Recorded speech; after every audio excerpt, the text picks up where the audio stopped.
All right, 8.5 and 8.6 is going to be one set of notes for two sets of assignments.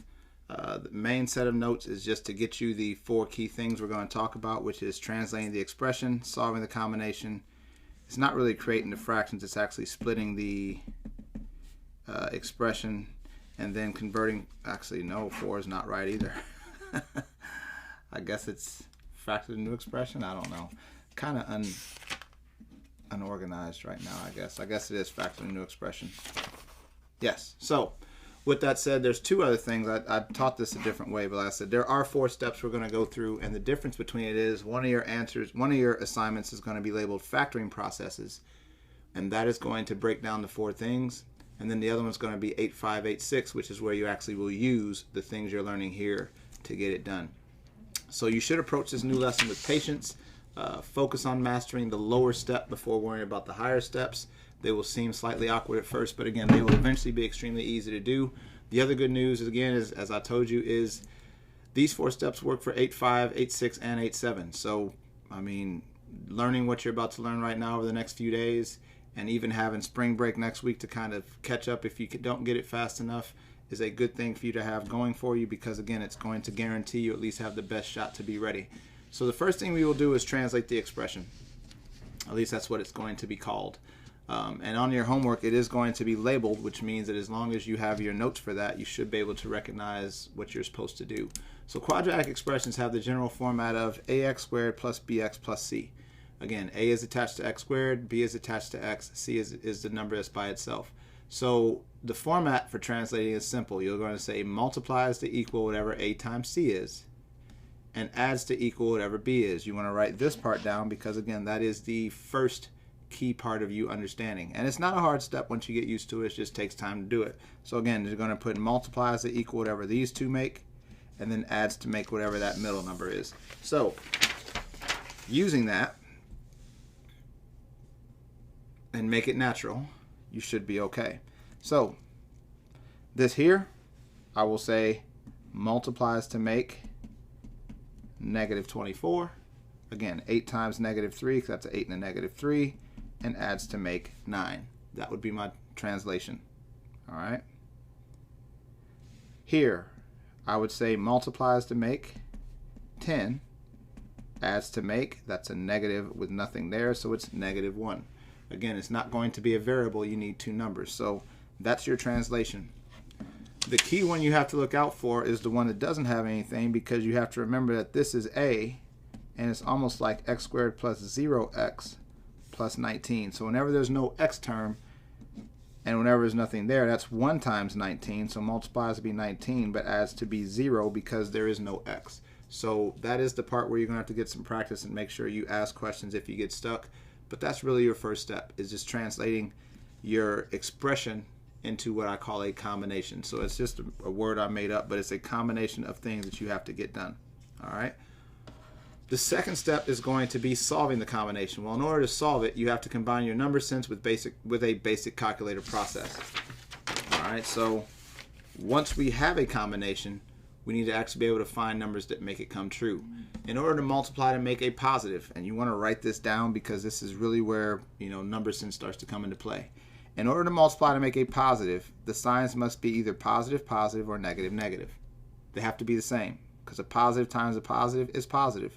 A negative times a negative is positive. So if you're multiplying to make a positive number, it means the signs must be the same. Again, this is something you might want to write as a note. If you are multiplying and it makes a positive, the signs are the same. If you're multiplying to make a negative, the signs have to be different. All right? That's the first thing.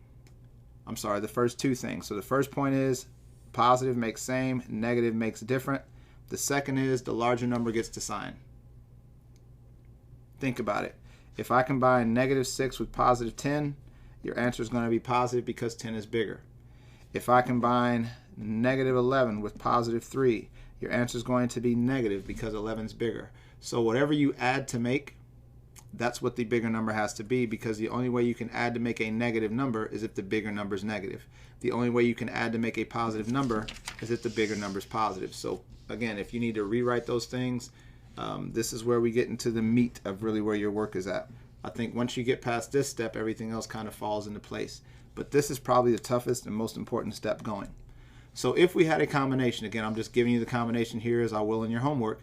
Multiplies to make 24, adds to make -10. You will make a factor tree for that top number. So 24, starting with 1 times 24, 2 times 12, and just keep going down the list. 3 times 8, 4 times 6, 5 does not work. Hold on real quick. 5 does not work, and there's no need to check 6 because 6 is already over there. So again, you'll go down the line until the number you're checking is already on that side, or until the number you're checking is bigger than what's over there. So this is my numbers here. So using our number sense, now we have to go through and practice this. If it adds to make -10, that means that my biggest number has to be negative. Again, in order to make a -10 when I add, it means that my bigger number has to be negative. So put a negative on those over there. Then you use your same different. The only way I can multiply to make a positive 24 is if it's either positive times positive or negative times negative, which means if that's negative, this also has to be negative. And so now you're looking for the ones that add to make -10. Well, -1 and -24 is -25. Nope. That's -14. Nope. That's -11. Nope. But this is -10. So it'd be -4 and -6. That would be what you're looking at. And that's how you're going to do that.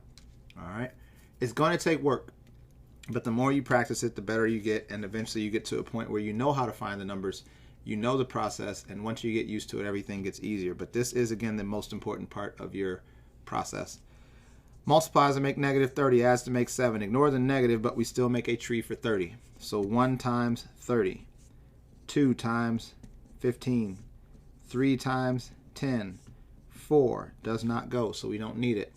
5 times 6. 6 is already over here, so that means that my tree has closed. Again, once the number I'm going to check is already over there, there's no need to do it. This says that it adds to make a positive 7. The only way it adds to make a positive 7 is if my bigger number is positive. The only way it multiplies to make a negative is if one number is positive and one number is negative. So using my logic, if this side is positive, that means this side has to be negative. So now look at these and see which one makes 7. That's 29. Nope, that's 13. That's 7 right there. And so you have -3, 10 as the two numbers that multiply to make -30 and add to make 7. And you can even check it. Look here, I've got -4 times -6, which multiplies to make 24. I've got -4 plus -6, which adds to make your -10. Over here, I've got -3 times 10, which multiplies to make your -30. I've got -3 plus 10, which adds to make your positive 7. So you can even check your numbers with the calculator. Just make sure you practice that skill. Another one, just in case the numbers get big. 96 is not a number I know in my head. So whenever that happens, I use the calculator. So multiplies to make -96, adds to make -4. I will make a tree for 96. And again, I know 1 times 96. And let's say I'm not good enough to do this because a lot of people don't really memorize these things. But then you would just do 96 divided by 2. I get 48, so it's 2 times 48.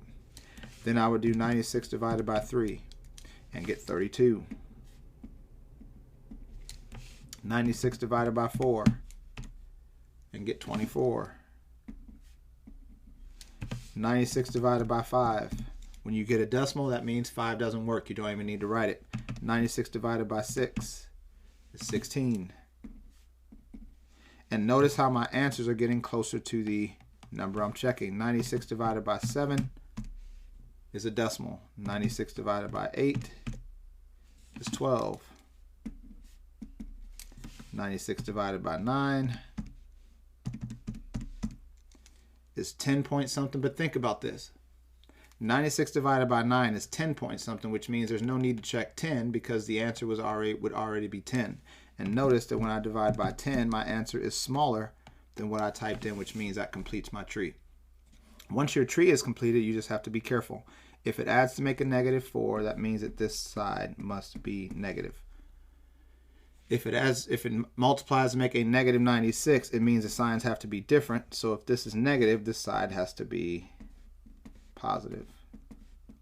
So look for the ones that would make -4. Usually if the signs are different, you're looking for it to subtract to be 4. That's 95 something, that's like 40 something, that's 20 something, 20, 10, there's your 4 right there. And again, in the end, you could use your calculator to check it. It depends on how careful you want to be getting your answer. But as I said, this is the most important part of the process. Translating, I believe, is easy. Translating the combination is, you'll have that down pretty quick. But if you don't find the right numbers, then you cannot factor it appropriately. Once you find the numbers, everything else falls into place. So the next step would be splitting the expression. Once you're able to find the values, you use them to split the expression into 4 terms. So I have here, and I'll have even on the question, an expression, and I'm giving you the numbers that they use to make it true. Notice 2 plus -20 is -18. So what we're going to do is split this middle term into these two things. So we'll turn into 8x squared plus 2x minus 20x minus 5. That's it. That's all it is. And that's all you'll have to do. Use these two numbers to split. Remember, I told you that the first assignment is just going to break everything down into steps. Looking at this one, x squared minus 14x plus 33. If these are my numbers, I'm going to put x squared minus 3x minus 11x plus 33. That's it. All right. So again, this is step 3, or phase 3 as I would call whenever I get to my work.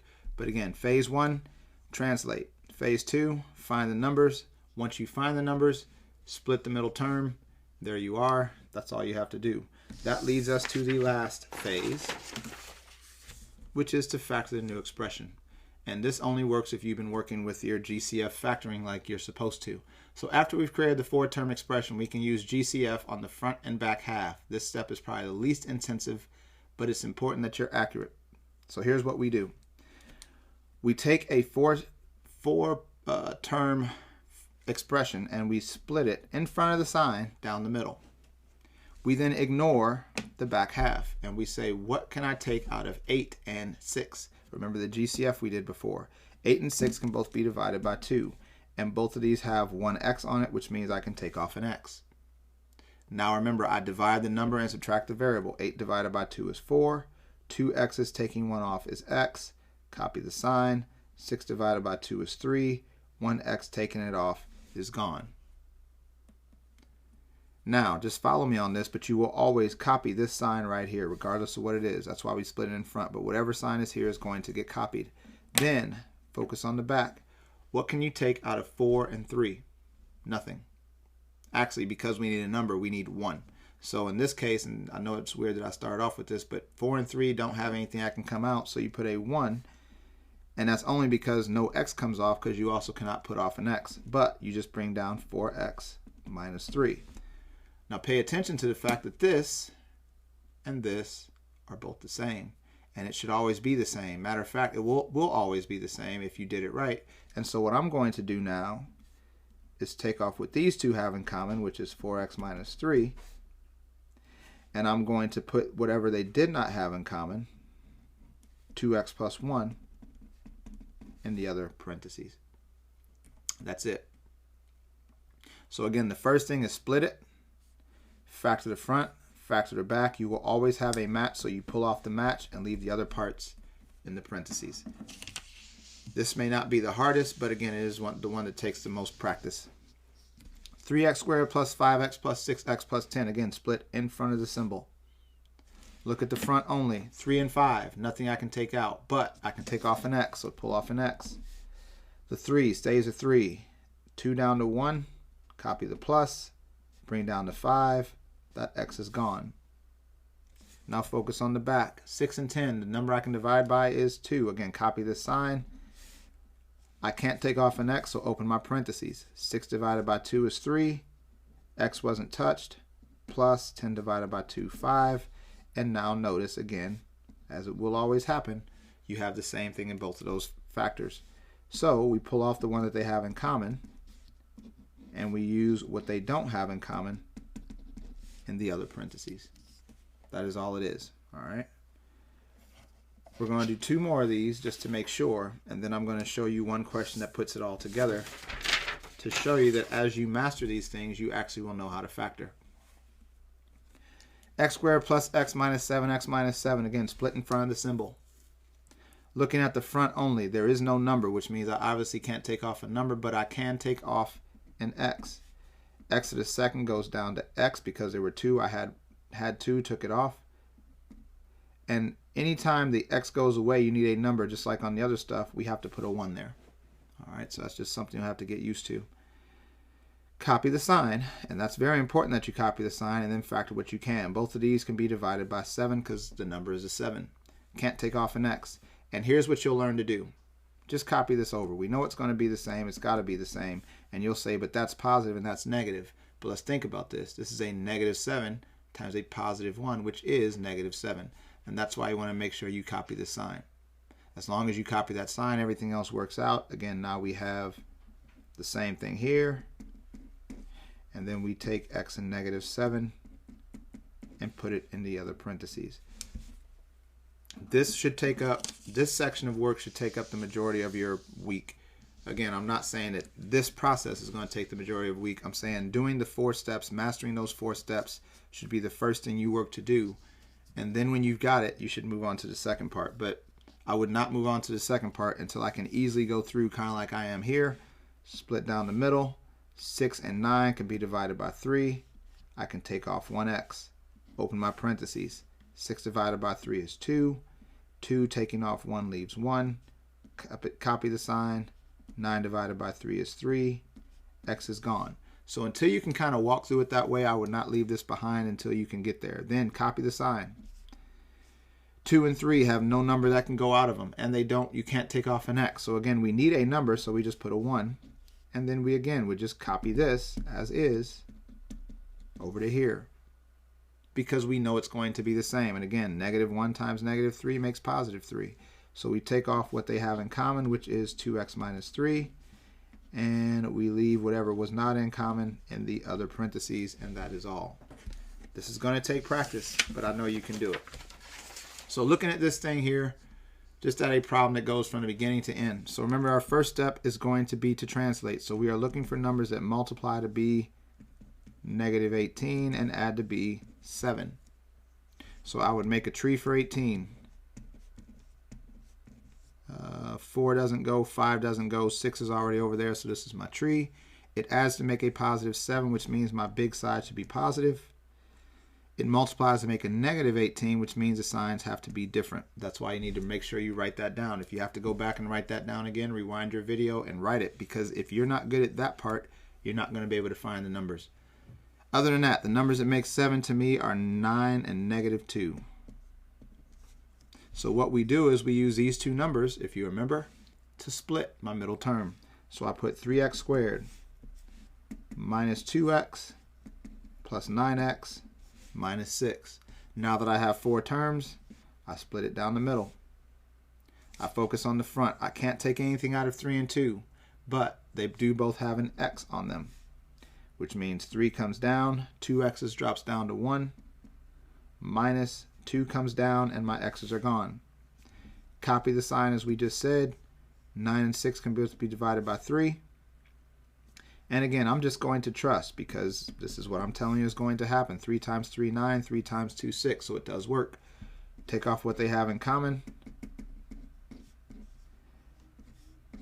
Take the other parts and put them in parentheses. This is your answer. But look at this. You end up with 3x squared, which is what we started off with, plus 9x, minus 2x, which makes your plus 7x, and then minus 6, which is already up here. So it does work. You just have to make sure you practice it. This would be what you're going to do on the actual assignment when you get finished mastering that stuff. So this represents the key steps to factoring everything in the chapter material. Do not focus on the big picture until you've got the 4 skills mastered. So again, after you get the 4 skills, then move on to 8.5, 8.6 homework. So the difference between the homework that says factoring processes is that it's broken down into the skill sets for you to practice and practice and practice. If you're someone who's just going to do the quick questions and move on, that's great. But when you go to ask me questions on 8.5 and 8.6 and you show me your work and you're messing up, I'm not going to do a lot of explanation, because if you have not mastered, or at least come close to mastering these skills, this is going to really beat you up, because that's where you have to actually do it without any kind of hints. So just keep in mind, again, you want to work quickly, but you have until March 5th to finish everything up. So there's no need to rush on all that stuff. And I can promise that once you master the skills for these 2 assignments, the rest of the chapter will be simple. Email me again for assistance when you need help, and I'll be ready to show your work. But other than that, good luck and have a good day.